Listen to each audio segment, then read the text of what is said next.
Insyaallah kita kembali lagi untuk menghidupkan sunnah Kanjeng Nabi yang mulia Muhammad sallallahu alaihi wasallam. Sering kita dengarkan kejayaan dan kebahagiaan, kesuksesan hidup manusia ini Allah letakkan dalam iman dan agama yang sempurna kepada Allah Subhanahu wa taala. Sejauh mana manusia ini taat kepada Allah, sejauh mana manusia ini mengikuti sunnah-sunnah Rasulullah, maka sejak itu pula dia akan mendapatkan kebahagiaan. Seorang petani mengamalkan agama sungguh-sungguh akan jaya di akhirat. Seorang pedagang, pejabat rakyat, orang desa, orang kota, sungguh-sungguh mengamalkan agama akan jaya di akhirat. Siapapun orangnya, laki-laki, perempuan, desa, kota, semuanya. Umat Islam yang sudah balik mengamalkan agama sungguh-sungguh, Allah berikan kejayaan di dunia yang sementara, akhirat yang kekal abadi selama-lamanya. Sebagaimana kehidupan para sahabat radhiyallahu anhum ajma'in, generasi terdahulu yang telah mendapatkan ridha Allah.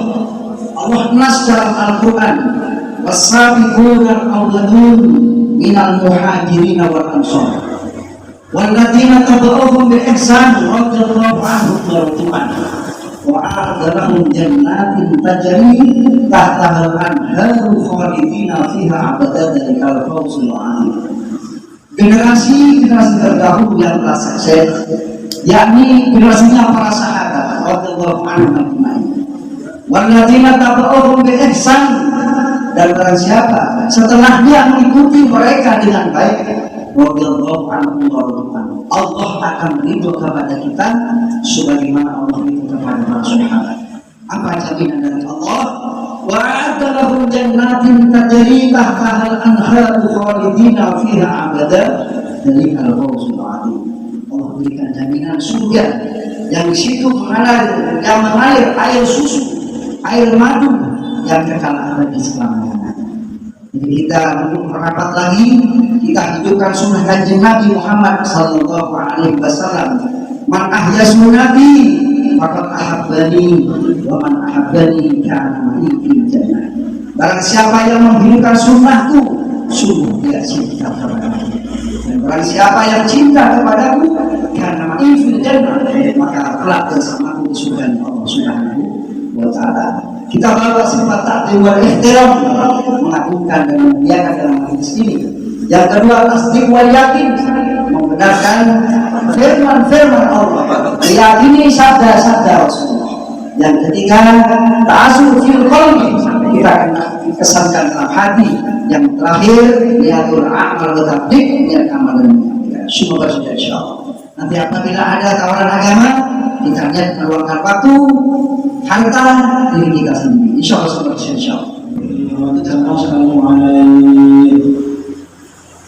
ونعوذ بالله من شرور أنفسنا ومن سيئات أعمالنا من يهده الله فلا مضل له ومن يضلل فلا هادي له أشهد أن لا إله إلا الله وحده لا شريك له ونشهد أن سيدنا ومولانا محمدا عبده ورسوله أرسل الله بالهدى ودين الحق ليظهره على الدين كله ولو كره المشركون.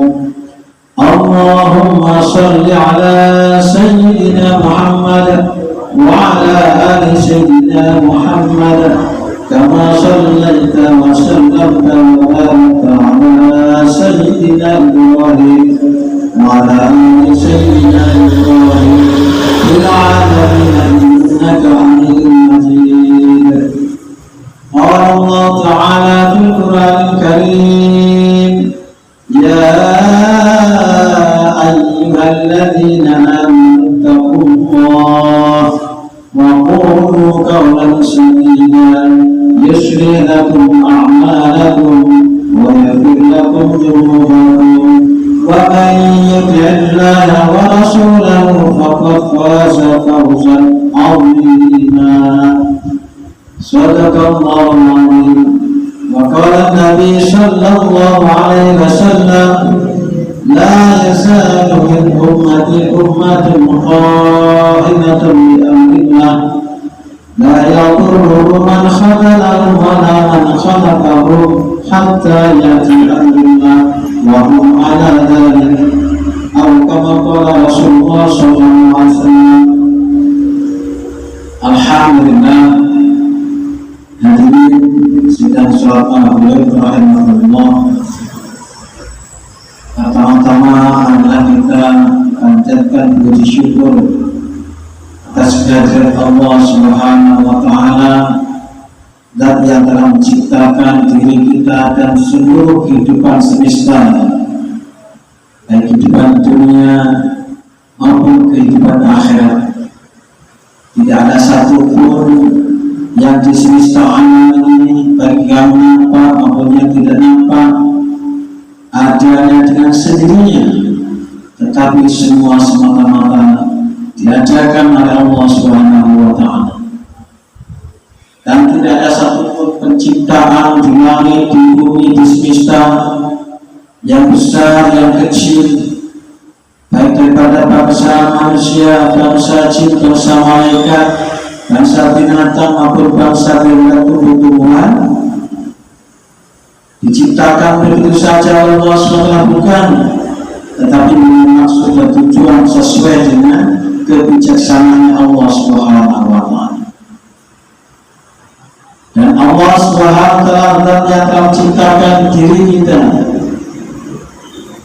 memelihara diri kita, memberikan fasilitas kepada diri kita, mempunyai maksud yang besar, bukan hanya untuk kehidupan yang sebentar di dunia, tetapi akan dihidupkan oleh Allah Subhanahu wa Ta'ala yang sifatnya kekal mulai dari dunia hingga ke akhiratnya Allah Subhanahu wa Ta'ala, hingga menjadi dua golongan di akhir nanti, minkum may yurid dunya, sebagai manusia menghendaki kehidupan dunia, wa minkum may yurid akhirat, sebagai manusia menghendaki akhirat.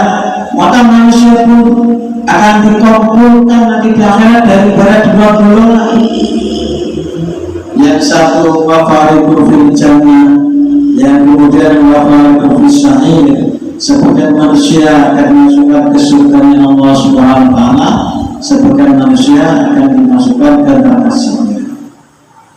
Jadi pada akhirnya kehidupan manusia yang sementara di dunia ini merupakan babak penentuan apakah dia akan dikirim ke nerakanya Allah SWT yang kekal selama-lamanya, ataupun akan dikirim ke surganya Allah SWT yang selama-lamanya.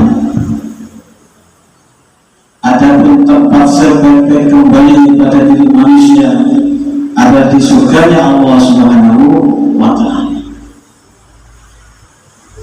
Maka hadirin yang dimuliakan Allah Subhanahu wa Ta'ala, salawat serta salam semoga tetap dilimpahkan kepada junjungan kita Nabi Muhammad sallallahu alaihi wasallam, yang mana Allah telah memilih beliau sebagai pembawa risalah yang terakhir, sebagai penutup perjalanan para nabi dan rasul yang risalahnya digunakan sepanjang zaman sampai akhir masa kehidupan dunia, telah sempurna sifatnya, telah dijaga, dipelihara dengan sempurna oleh Zatnya, dan tidak ada keraguan sedikitpun yang ada di dalam titah atau perintah-perintahnya. Hadirin yang dimuliakan Allah Subhanahu wa Ta'ala, dan Allah telah memilih beliau baginda Nabi sallallahu alaihi wasallam sebagai maskot, sebagai prototipe, sebagai contoh pada diri kehidupan umat manusia. Bagi siapa yang ingin sukses jaya selama dunia akhirat, hanya jalan beliau yang telah ditetapkan oleh Allah Subhanahu wa Ta'ala. Daripada ucapannya, daripada tingkah lakunya, daripada seluruh tatanan kehidupannya telah diterima oleh Allah Subhanahu wa Ta'ala untuk menjadi contoh ikutan kepada umatnya sampai akhir zaman, dan telah dinaskan oleh Allah Subhanahu wa Ta'ala untuk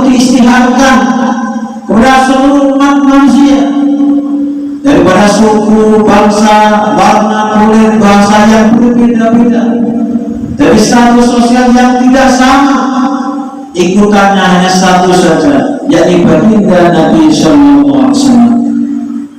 Maka barang siapa yang mengikuti beliau, niscaya mereka akan mendapat petunjuk dari Allah Subhanahu Wa Taala, akan mendapatkan kecintaan kepada Allah Subhanahu Wa Taala, akan mendapatkan keampunan kepada Allah Subhanahu Wa Taala, dan terakhir akan mendapatkan ridha kepada Allah Subhanahu Wa Taala.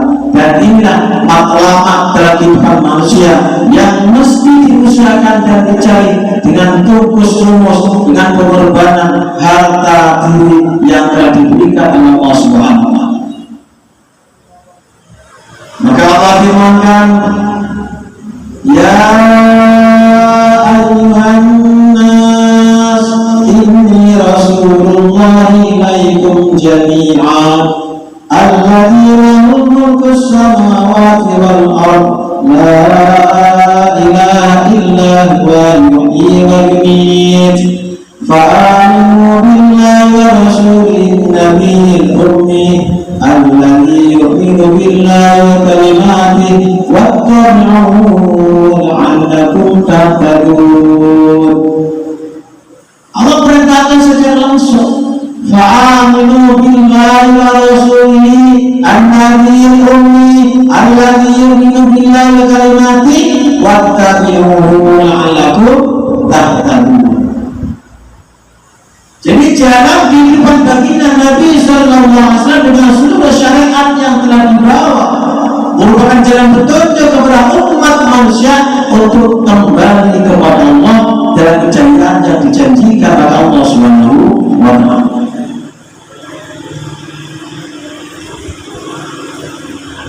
yakni agama yang telah dilegalisasi oleh Allah Subhanahu wa Ta'ala pada hadisnya, al-yawma akmaltu lakum dinakum wa atmamtu 'alaikum ni'mati wa raditu lakum islaman dinan. Telah dilegalkan oleh Allah Subhanahu wa Ta'ala bahwa agama yang menjadi landasan kehidupan umat manusia untuk mencapai kejayaan yang sebenar-benarnya adalah agama Islam. Suatu aturan kehidupan umat manusia dalam menjalankan proses kehidupan di dunia ini,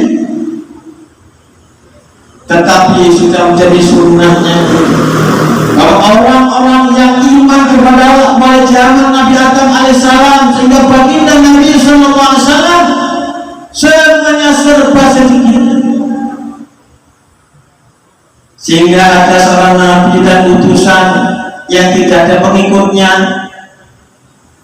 Nabi Zakaria alaihissalam tidak punya pengikut sama sekali, bahkan dia mati dibunuh oleh kaumnya,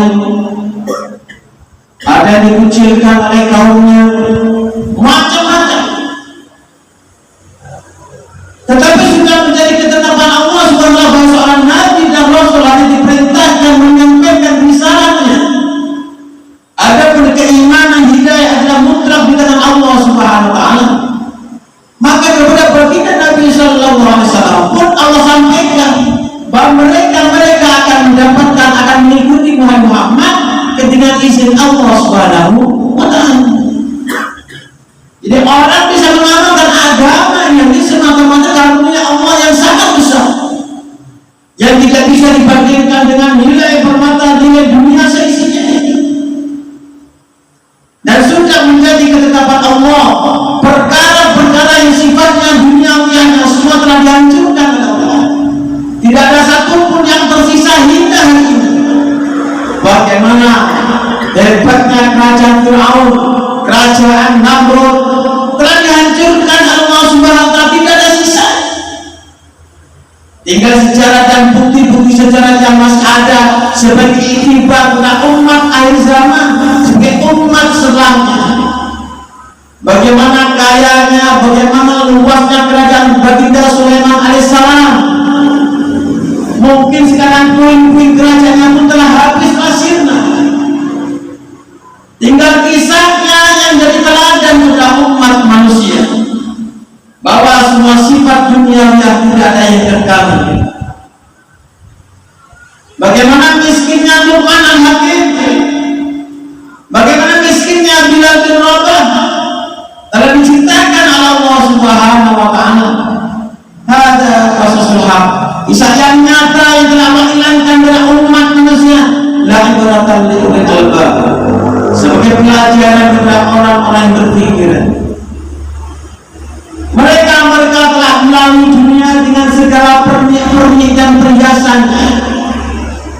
dengan bermacam-macam uji coba yang telah diberikan kepada mereka, dan mereka telah berlalu tinggal kisah-kisahnya. Dikisahkan satu kaum yang hebat, gagah, postur tubuhnya yang luar biasa, kekuatannya yang tidak ada tandingannya, kaum Ad telah diciptakan Allah Subhanahu wa Ta'ala. Mereka tidak ingin, tidak lagi ditumbangkan oleh Allah Subhanahu wa Ta'ala. Bikinlah angin 7 hari 7 malam kurang lebih, maka mereka tumbang seperti tangkal-tangkal pohon daripada kurma. Dikisahkan bagaimana kaum terkenal, kaum daripada Samud, gunung-gunung pun dipahat menjadi istana-istana. Bukan hanya adonan semen sama batu, bukan. Batu yang masih utuh gunung-gunung pun dipahat untuk menjadi istana-istana. Maka jika mereka tidak beriman, tidak taat kepada utusan Allah, dikirim seorang malaikat untuk bersuara dengan gelombang yang luar biasa tingginya, walaupun mereka tersembunyi di dalam gua yang suara-suara biasa tidak bisa masuk mengganggu daripada ketelingan mereka. Begitu malaikat melantunkan satu suara, maka jebol semua daripada istana-istana mereka, sehingga mereka mati terkapar di dalam gua-gua istana mereka. Hadirin rahimahullah, Allah ciptakan bagaimana satu kaum yang saking asyiknya dengan pertanyaannya, sampai meninggalkan agama, sudah tidak iman lagi kepada Allah, tidak mempercayai kepada syariat Tuhan Allah Subhanahu wa Ta'ala. Namanya saudara kaum sahabat, ahli pertanian, ahli perkebunan. Di masa orang-orang tuanya dalam iman, dalam taat kepada Allah, tunaikan perintah-perintah Allah, tunaikan kewajiban pertaniannya, zakatnya, maka Allah berikan keberkahan.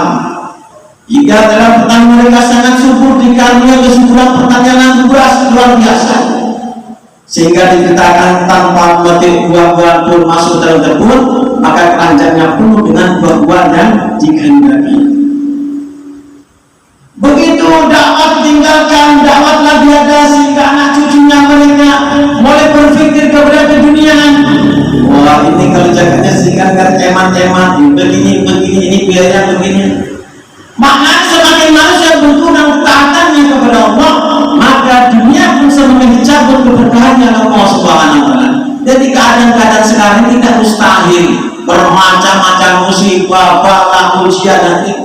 Kenapa? Karena kualitas iman umat manusia, kualitas amal umat manusia telah jauh daripada standar yang dikehendaki Allah Subhanahu wa Ta'ala.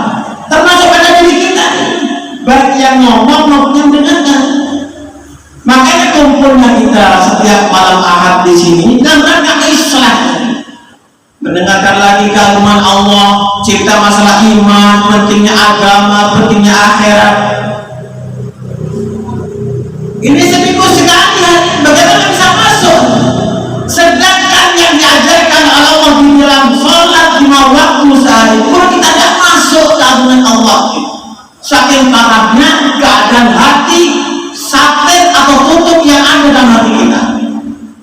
Bayangkan dalam sholat kita awal berdiri Allahu Akbar, keakhiran Allah pun belum masuk dalam hati kita. Walaupun kita diajarkan bagaimana kita menghadapkan hati kepada Allah, usolli fardhu maghrib satu rakaat mustaqbilan kiblat, ada al-mahmuman atau imaman. Ini pun tadi hati kita bisa menghadap kepada Allah. Padahal katanya laisal birra an tuwallu wujuhakum qibala al-masjid wal maghrib walakinna man amana billahi dan seterusnya. Begitu sayangnya Allah Subhanahu wa Ta'ala, maka diberi bacaan Fatihah sebagai syarat dari rukun daripada sholat, sebagai rukun kauliyah, mulai dari Fatihah Bismillah sampai malam boleh pun kita tak paham, tidak sadar. Bagaimana sholat seperti akan ngefek kepada kehidupan kita, kesehatan kita. Dulu sahabat-sahabat ya, ada orang yang pemabuk, penzina, pembunuh, perompak.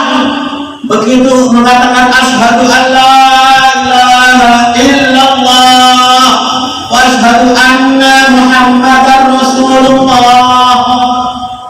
Apa katanya saya ditebakkan? Ya Rasulullah, setelah aku bersyahadat masuk Islam, apa tanggung jawab syahadat? Apa tugas saya?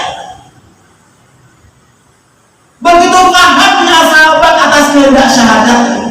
Begitu ucapan syahadat, yang kena mabuk tinggalkan mabuk, yang berzina tinggalkan zinanya. Masya Allah, ini kepahaman sahabat. Makanya apa? Dikala kita telah mengangkat saksi bahwa tidak ada yang berhak disembah selain Allah, maknanya seluruh aktivitas kehidupan kita bagaimana mengikutkan kehendak Allah. Jalan kehidupan 24 jam.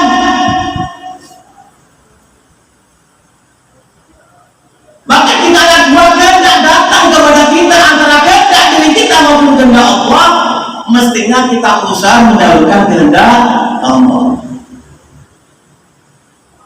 Karena kita telah bersaksi bahwa tidak ada yang berhak disembah selain Allah, tidak ada yang bisa berhak memberikan pertolongan kecuali Allah, tidak ada yang berhak menghidupkan maupun mematikan kecuali Allah. Hidup mati kita pun tergantung kepada Allah. Susah senangnya kita pun tergantung kepada Allah. Miskin kaya kita juga tergantung kepada Allah. Maka kita ucapkan asyhadu an la ilaha illallah, berarti secara totalitas kita serahkan diri kita, zahir batin kita, bagaimana kita pikirkan setiap saat mengikuti kehendak Allah. Kalau sadar seperti ini, hadirin, saya yakin pulang dari majelis berubah cara pikir kita, mindset kita akan berubah, cara hidup kita akan berubah. Bismillah hadirin. Maka hadirnya ke sini setiap malam Ahad bukan semata rutinitas, bukan, tapi hendak mengislahkan diri kita. Pola pikir kita bagaimana kita islahkan, kita perbaiki. Makin hari kita makin dekat kepada kematian kita yang pasti dan pasti. Dikala datang tidak bisa ditolak, tidak bisa dihindari. Walau diburuji musayyadah, walaupun lari pada berangkat semuanya kepada benteng yang teguh, kematian pasti akan menjemput kita. Baik kita sadar maupun tidak sadar, baik kita sudah tercapai cita-cita maupun belum, baik selesai masalah kita atau belum selesai masalah kita, apakah kita sedang sakit maupun sehat, kematian tidak ada hubungannya sekali dengan perkara-perkara dunia kita. Maka hadirin yang dimuliakan Allah Subhanahu wa taala, begitu sahabat satu mengatakan asyhadu anna Muhammadar Rasulullah, maka sahabat siap sedia. Labbaik ya Rasulullah. Setiap ada sabda Nabi, labbaik ya Rasulullah, kami siap sedia menemui panggilanmu wahai Rasulullah. Maka cara-cara kehidupan baik yang secara adat kebiasaannya telah ditinggalkan oleh sahabat untuk belajar mengikuti dari cara hidup baginda Nabi Sallallahu Alaihi Wasallam. Dan agama ini sebetulnya perkara yang simpel, perkara yang mudah, perkara yang tidak menyulitkan, yang tidak menyusahkan.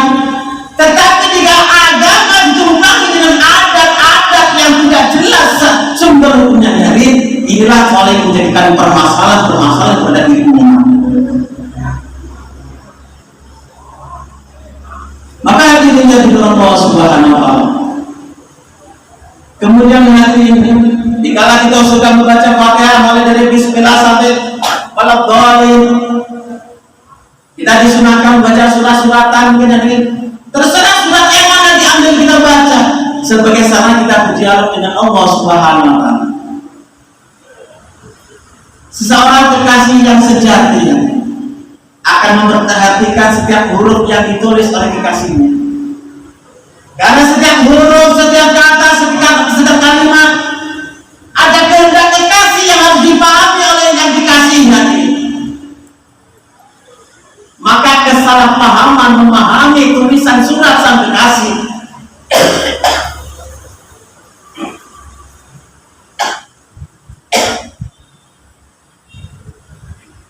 akan menjadikan sebab retaknya hubungan antar kecintaan yang ada. Kenapa? bisa mencintai Allah. Pada dalam Al-Quran dikatakan alladzina amanu wa asaddu hubban lillah. Orang yang beriman itu kuat sekali cintanya kepada Allah, sehingga sebetulnya orang beriman mau mengorbankan harta diri waktunya hanya untuk Allah. Dengan janji yang telah disampaikan oleh Allah, inna Allah asra minal mu'minina anfusahum wa amwalahum bi anna lahumul jannah. Sesungguhnya Allah telah memberi diri orang yang beriman dan harta bendanya dengan surga oleh Allah. Maka sahabat-sahabat telah berhasil berkata seperti ini. Dikala Rasulullah minta sahabat berangkat ke medan Tabuk, medan yang sangat jauh, untuk dakwakan Islam dalam keadaan masa panen kurma, ya sudah masa-masa, ya sudah mesti dipedih hari ini. Yang mana waktu itu hasil tanian sahabat hanya setahun sekali, yaitu kurma hari. Begitu masa panen datang, Allah perintahkan untuk berangkat ke medan jihad, ke Tabuk. Maka apa kata orang-orang munafik? Janganlah berangkat, ini keadaan panas. Maka Allah langsung jawab, kul naru asaddu hatta, katakan neraka yang lebih panas lagi. Masya Allah. Surat-surat pendek yang kita baca sebagai surat daripada Zat yang menciptakan kita, memelihara kita, memberikan rezeki kepada kita setiap hari, mencukupi keperluan kita, kadang tidak kita perhatikan. Beda dengan surat-surat yang tidak jelas kiriman dari mana saja. Masya Allah, kita bingung nge-share sana, nge-share sini. Kadang itu berita yang tidak betul kita share juga, berarti kita secara tidak langsung menyebarkan kebohongan. Hati-hati perkara ini.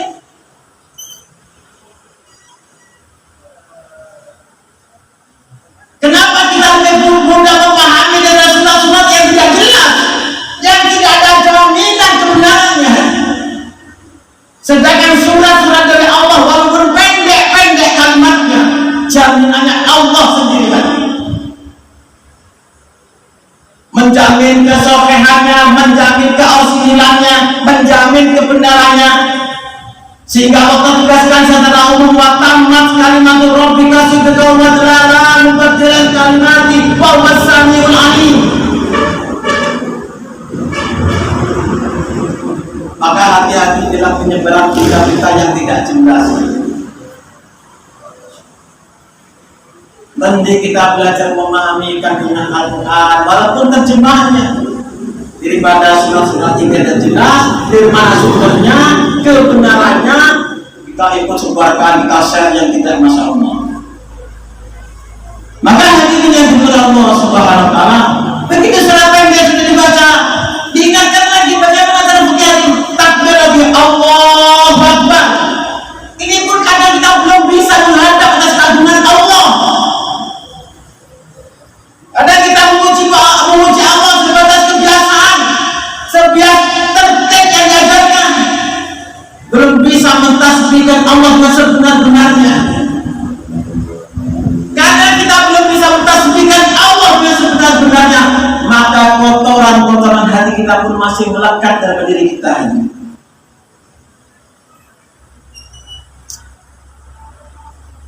Karena bayangan-bayangan kekotoran daripada dosa kita ini hadirin yang menjadikan lemahnya iman kepada diri kita, lemahnya kecintaan atas diri kita kepada Allah, sehingga menjadikan lemahnya kesungguhan kita di dalam mengabdi kepada Allah. Orang ibadah bukan hanya sebatas ibadah, bukan, tapi disuruh sungguh-sungguh ya Allah dalam beribadah kepada Allah. Sholat bukan sekedar sholat, tetapi benar-benar sungguh-sungguh menunaikan hak-hak sholat secara syariat, menunaikan hak-hak sholat secara thariqah, menunaikan hak-hak sholat secara hakikat, sehingga sholat akan terwujud aplikasi dalam kehidupan di luar sholat. Sholat bukan hanya menyelesaikan gerakan-gerakan bagian yang tadi yang telah ditertibkan dalam ibadah, bukan hanya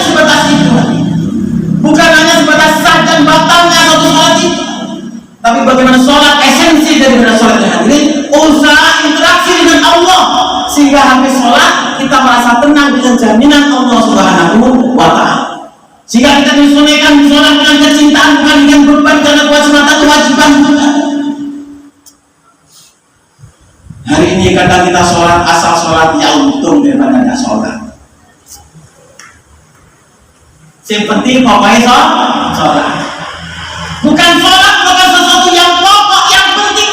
Pada katanya tadi, awaluna yuhasabu bil abdi as-sholat. Awaluna yuhasabu bil abdi yaumil qiyamah as-sholat. Insyaallah sholat sahibu amaluhu wa fasadat fasada sahibu amaluhu. Perkara yang pertama kali akan dilanggar, akan dihujat oleh Allah Subhanahu wa Ta'ala, akan dipertimbangkan adalah sholat. Apabila sholatnya baik, maka baiklah seluruh amalnya. Apabila sholatnya buruk, maka buruklah seluruh amalnya. Sehingga Rasulullah pun dengan rinci bagaimana sholat yang betul, bagaimana sholat yang cacat. Orang tidak menyempurnakan rukunnya, tidak menyempurnakan tumaninah, maka diibaratkan orang yang hampir kekufuran. Orang yang mendahului imamnya akan keluar moncongnya nanti di kiamat. Orang yang selalu terbelakang daripada imamnya, maka akan keluar ekornya dari kiamat. Sampai Rasul merinci perkara-perkara yang merusakkan sholat. Kenapa pentingnya pada sholat? Sehingga jika sahabat-sahabat baru masuk Islam, diajarkan pertama kali sholatnya. Dan sholat merupakan barometer kehidupan jasmani dan rohani seseorang di sisi Allah Subhanahu wa Ta'ala. Sejauh mana mereka berkualitas dalam sholatnya, sejauh itu pula dia berkualitas dalam kehidupannya. Maka hadirin perkara sholat ini bukan perkara yang kemarin, bukannya. Kalau kita mau sholat isya, maka ingatkan ini mungkin sholat yang terakhir, bukan yang kemarin. Sehingga bagaimana kita ada usaha dengan sungguh-sungguh memperbaiki kualitas sholat kita. Kalau kita habis sholat, kita istighfar kepada Allah, bukan karena diminta, bukan. Tapi semata-mata betul bertobat kepada Allah, karena kita belum bisa melakukan sholat dengan sempurna. Sehingga istighfarannya pun penuh dengan penyesalan atas waktu yang diberikan dalam kepada kita untuk sholat, sedangkan sholat kita belum bisa menyempurnakan daripada hak sholat. Maka istighfarnya pun lain antara orang yang merasa bersalah dengan orang yang merasa cari untung lain. Orang yang merasa bersalah bertobat kepada Allah, maka istighfarnya dengan sungguh-sungguh harapan ampunan kepada Allah, agar Allah mau mengampuni atas kekurangan sholatnya. Lain dengan orang yang mencari untung. Kalau sholatnya sudah untung, maka istighfarnya sama. Jika tidak tahu apa yang dia minta, kayak orang yang mundur. Maka sholat ini perkara yang mesti kita usahakan perbaikan. Kita sering mendengarkan keutamaan sholat. Barang siapa menunaikan sholat dengan sempurna, maka Allah akan berikan jaminan di dunia, akan dibebaskan, akan diangkat daripada kesempitan hidupnya, akan dibebaskan dari siksa kubur, akan diberikan catatan amal tangan kanan, akan meniti syurga suatilah, akan dimasukkan surga tanpa hisab. Maka hadirin, seandainya waktu hidup kita yang Allah berikan kepada kita gunakan dengan sungguh-sungguh untuk mempelajari kaifiat sholat, untuk mendapatkan hakikat sholat yang benar, sehingga satu sholat seumur hidup kita diterima oleh Allah, maka pengorbanan kita seumur hidup tidak ada apa-apanya dibandingkan dengan jaminan surganya Allah Subhanahu wa Ta'ala.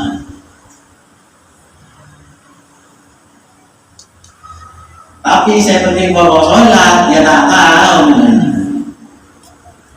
Makasih penting lah bawa sholat. Kata saya tak sholat sekali, ya lain menjadi. Mau orang sholat dunia, pilih saya pokok.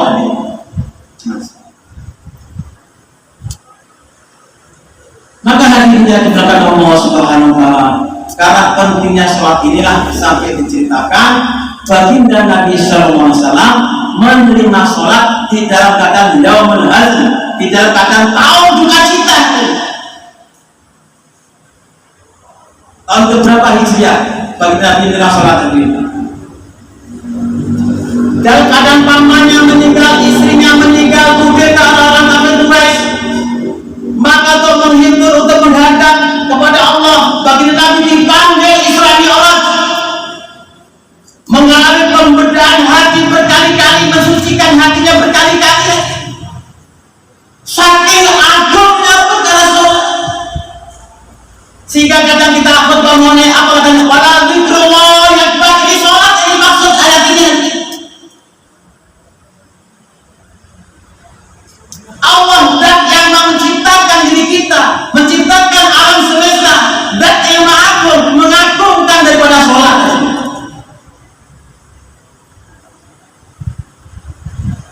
Masya Allah.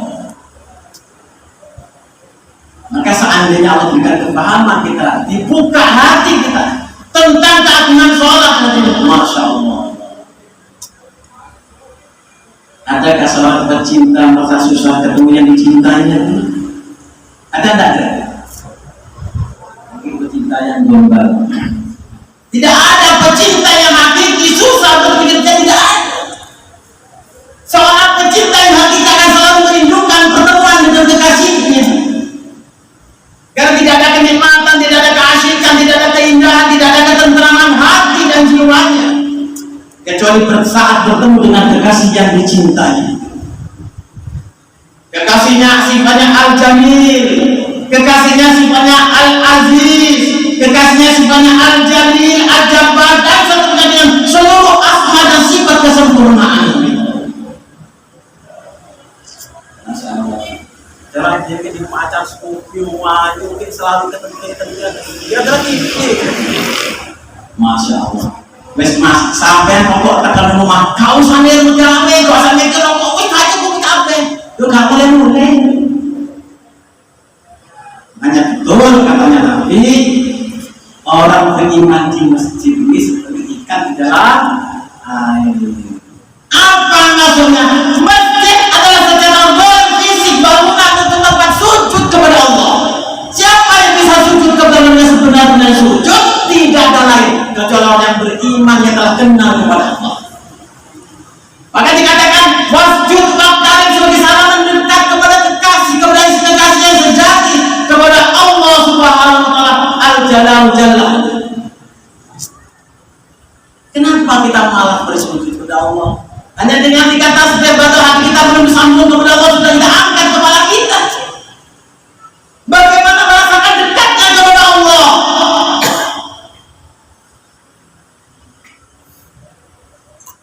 Maka proses menjaga perintah sholat yang hadir, Masya Allah, luar biasa.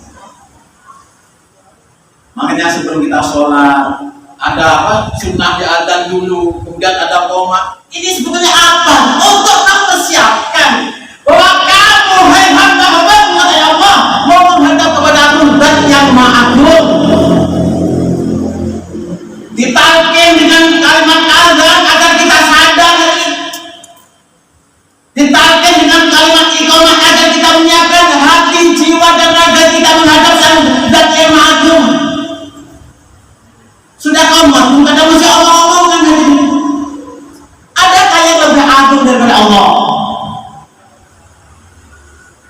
Makanya di antara adab jika kita mendengar azan, walaupun kita sedang gampang, sementara terhenti. Apalagi Allah biasa, dengarkan azan. Bahkan sebagian orang wajibkan dengan azan. Stop dulu sebentar.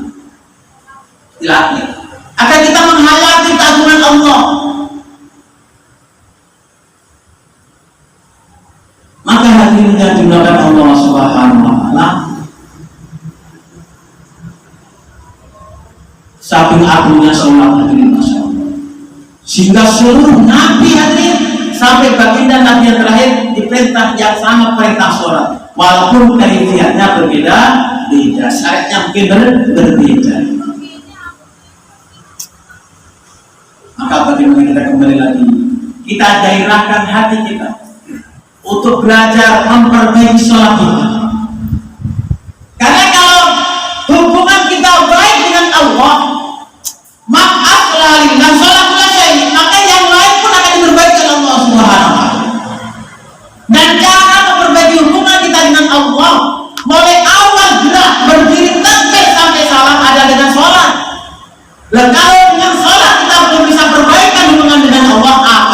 juga sholat. Sholat dikasih kesempatan Allah itu kita belum bisa menggunakan sebaik mungkin, apalagi di luar sholat. Masalah muamalah, masyarakat, ibadah-ibadah yang lain, oh ya jelas tidak bisa.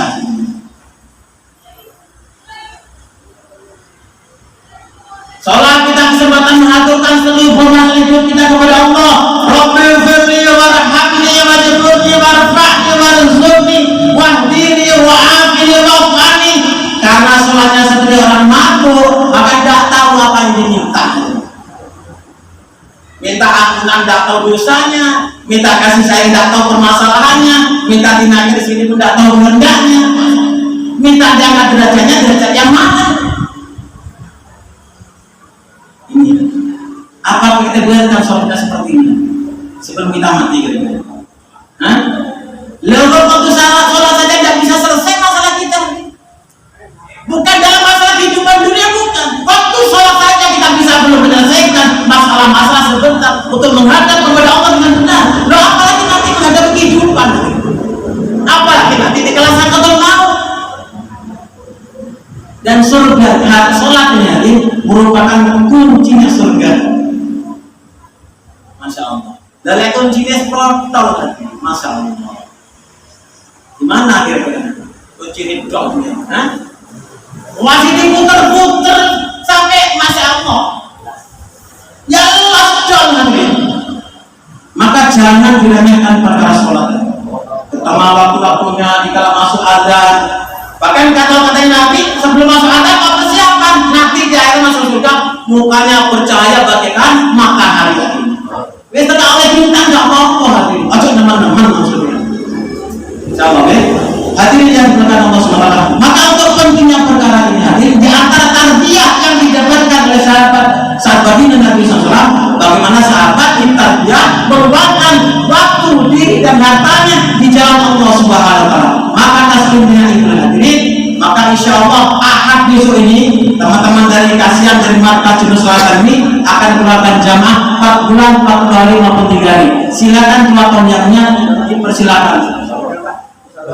Yang Belakang. Ya daftar belakang insya Allah. Ini besok orang-orang hari atau hari